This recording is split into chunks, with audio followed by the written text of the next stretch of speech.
discussion générale est close. La parole est maintenant à Monsieur Olivier Becht, ministre délégué chargé du commerce extérieur, de l'attractivité et des Français de l'étranger.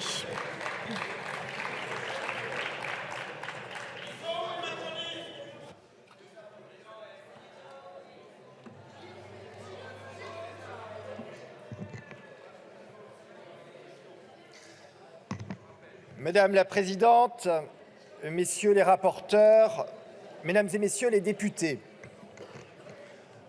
dans notre pays, dans notre société tout entière, et depuis un certain nombre d'années, pour ne pas dire de décennies, l'immigration est un sujet qui cristallise les tensions, les débats qui se tiennent régulièrement dans cette Assemblée, jusqu'à celui qui nous réunit aujourd'hui, en sont évidemment l'une des expressions. Depuis 2017, et sous l'impulsion du président de la République, les gouvernements successifs ont fait en sorte de prendre en la matière des positions équilibrées. Le projet de loi pour contrôler l'immigration, améliorer l'intégration, actuellement à votre étude, en est un parfait exemple. Il vise à nous permettre à la fois de mieux expulser les individus qui n'ont pas vocation à rester sur notre territoire et à mieux intégrer ceux qui ont vocation à y rester. Le ministre de l'Intérieur a d'ailleurs résumé le projet de la façon suivante: simplification, intégration, fermeté. Mais il est un autre sujet, mesdames et messieurs les députés, qui en France attise les passions. Il s'agit de la relation forte, et c'est le fruit de notre histoire, que nous entretenons avec l'Algérie.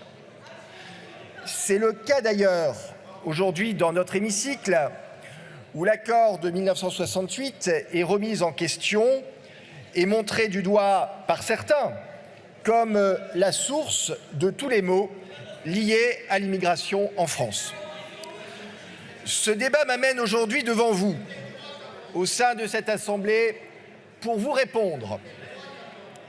Mesdames et Messieurs les députés, qui appelaient à dénoncer cet accord, vous prétendez qu'il s'agirait là d'un moyen de mettre fin à un droit automatique à l'immigration et à une immigration de masse. Or, on ne peut décemment affirmer que mettre fin à l'accord de 68, c'est arrêter l'immigration. L'équation... S'il vous plaît, seul Monsieur le ministre a la parole. L'équation, mesdames et messieurs les députés, ne saurait être si simple. Mais vous n'entendez rien parce que vous n'arrêtez pas de parler. Non, vous n'entendez rien parce que vous n'arrêtez pas de parler. Seul Monsieur le ministre a la parole, s'il vous plaît. Ceux qui présentent cette équation comme telle, à des fins idéologiques, politiques, électoralistes, cherchent en fait à faire adhérer notre société à un leurre. Il y a dans cette équation de nombreux facteurs à prendre en compte, de nombreux faits et de nombreux chiffres à manier avec prudence. Pourquoi? Essentiellement parce que cet accord ne donne pas, je vous cite, un droit automatique à l'immigration. Cet accord n'est pas la porte ouverte, je cite encore une fois vos mots, à une immigration de masse.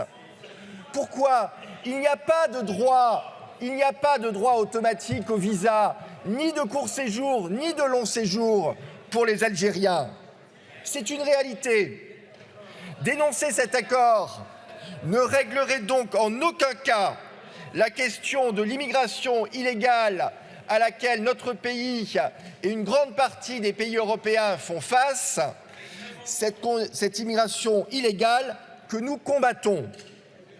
Le gouvernement s'oppose donc à la dénonciation de l'accord franco-algérien du 27 décembre 1968 et défend au contraire la nécessité de l'ajuster à la fois à la réalité de notre relation avec l'Algérie et à nos objectifs en matière d'immigration.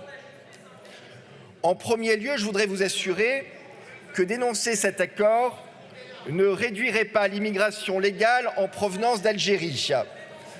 Mais souffrez quand même qu'on vous réponde, mesdames et messieurs. On vous a écouté. Dans l'hypothèse d'une dénonciation, les Algériens seraient simplement soumis aux dispositions du droit commun des étrangers. Si dans certains cas, le droit commun est plus restrictif que l'accord de 1968, il peut, dans d'autres cas, être plus libéral. Admettons que l'accord soit dénoncé. Les demandes de visa déposées seraient tout simplement examinées selon de nouveaux critères. C'est tout.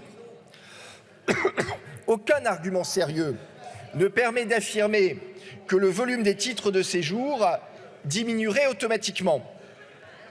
J'ajoute qu'il est illusoire de penser que c'est l'existence de cet accord qui pousse les migrants algériens à faire le choix de la France. La dénonciation de cet accord n'aurait donc aucune incidence sur les migrations irrégulières. Ensuite, n'écartons aucun élément de l'équation et n'oublions pas que la dénonciation de l'accord nous exposerait à une réaction des autorités algériennes qui aurait de sérieuses conséquences et pourrait conduire à geler notre dialogue migratoire.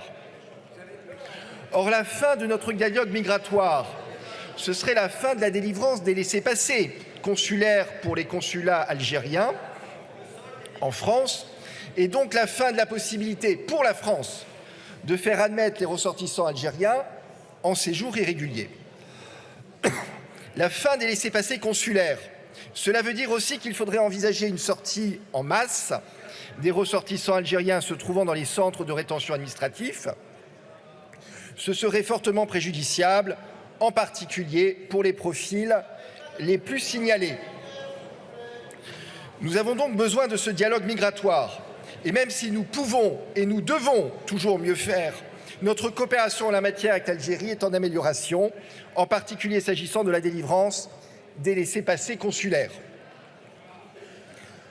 J'en viens à un autre élément déterminant de cette équation complexe que vous nous proposez en réalité de résoudre si simplement. Nos relations militaires et sécuritaires avec l'Algérie pourraient être affectées avec des conséquences directes sur la sécurité de notre pays et des Français, notamment en matière de lutte contre le terrorisme, les réseaux criminels et l'immigration illégale. Ces coopérations, aujourd'hui, elles fonctionnent bien. Et en tant qu'élus, vous savez combien elles sont importantes pour la sécurité de nos compatriotes.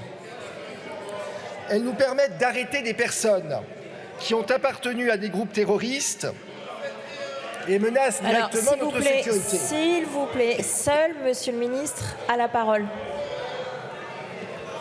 Je répète, seul Monsieur le Ministre a la parole. Merci.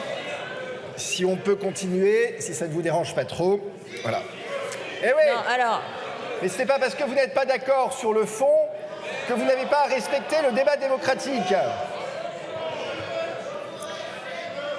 Ces questions sécuritaires. Seul Monsieur le Ministre a la parole. Ces questions sécuritaires, mesdames et messieurs les députés, elles nous permettent d'arrêter des personnes qui ont appartenu à des groupes terroristes et qui menacent directement notre sécurité. Privés de nos canaux d'échange, nous détecterions moins vite et moins bien ces profils dangereux qui pourraient rejoindre la France.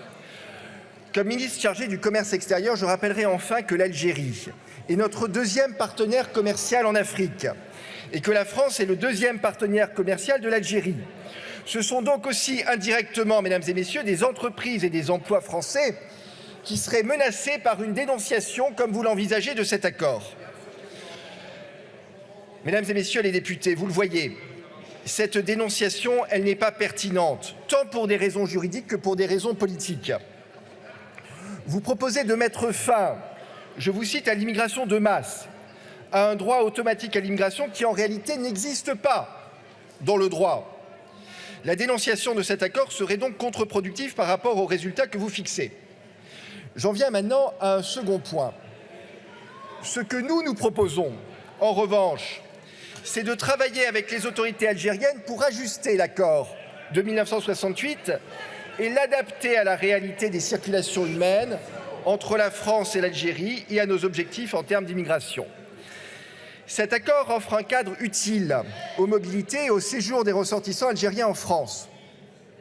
Il est un outil qui permet la mise en place de nouveaux modèles de mobilité et une meilleure régulation des migrations avec l'Algérie.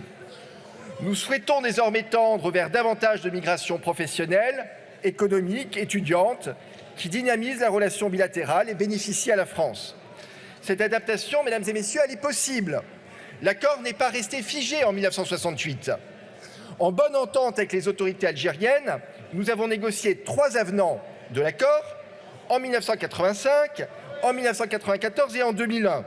Nous avions d'ailleurs précisé de concert à chaque avenant les dispositions de l'accord dans un sens plus restrictif et plus exigeant. En 1985, nous avions renforcé les exigences pour l'admission de ressortissants algériens sur le territoire français en introduisant par exemple des conditions de ressources et précisant les conditions de délivrance des certificats de résidence. En 1994, nous avons rendu obligatoire la présentation d'un passeport et d'un visa pour les Algériens souhaitant se rendre en France et avons précisé les conditions de péremption des certificats de résidence. En 2001, nous avons explicité les conditions de regroupement familial, y compris pour les cas pour lesquels il pouvait être refusé. L'accord de 1968, je le répète, n'est donc pas figé. Quel intérêt aurions-nous donc à le dénoncer alors que nous pouvons l'améliorer? Quand il s'agit de réguler les relations migratoires, mesdames et messieurs les députés, ne vaut-il pas mieux avoir un outil que l'on peut faire évoluer que pas d'outil du tout? Nous souhaitons, en ce qui nous concerne, que cet accord, faire de cet accord de 1968 un outil au service du rééquilibrage de l'immigration. Nous voulons ainsi promouvoir les nouvelles mobilités économiques, professionnelles, étudiantes. Nous souhaitons également renforcer les exigences républicaines d'intégration, notamment en matière linguistique et civique. Plutôt que de dénoncer l'accord et d'aller ainsi droit vers une crise politique, diplomatique et migratoire, travaillons, mesdames et messieurs les députés, au contraire, à l'amender.